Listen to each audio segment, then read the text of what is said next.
Eskişehir'in Sivrihisar ilçesinde bulunan Surp Yerortutyun Ermeni Kilisesi 1650'de inşa edilmiş olup 1876'da yangın sonucu zarar görmüş ve 1881 senesinde yeniden inşa edilmiş.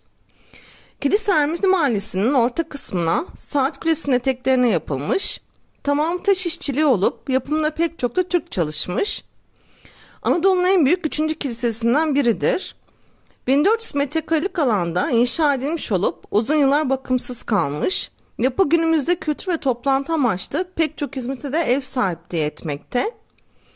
1853-56 Kırım Savaşı'nda Padişah Abdülmecit fermanı ile Kırım ve Kafkasya'dan göçmen olarak Sivrihisar'a yerleşen Ermeniler toplam 4177 kişi olup 360 haneden oluşuyormuş. 1916 yılında çoğunluğu Suriye'ye dönmüş, bir kısmı Fransa ve Marsilya'ya yerleşmiş. Az sayıda da olsa halen günümüzde İstanbul'da varlığı bilinmekte olanlar var. Ermeniler Sivrihisar kültürüne ciddi katkıda bulunmuşlar.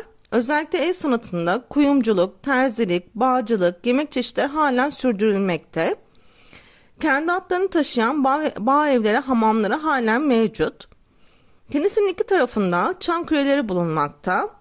Kızıl kesme taştan yapıldığı için Kızıl Kilise de denilen yapı belli belirsiz frenkslerle rezeridir.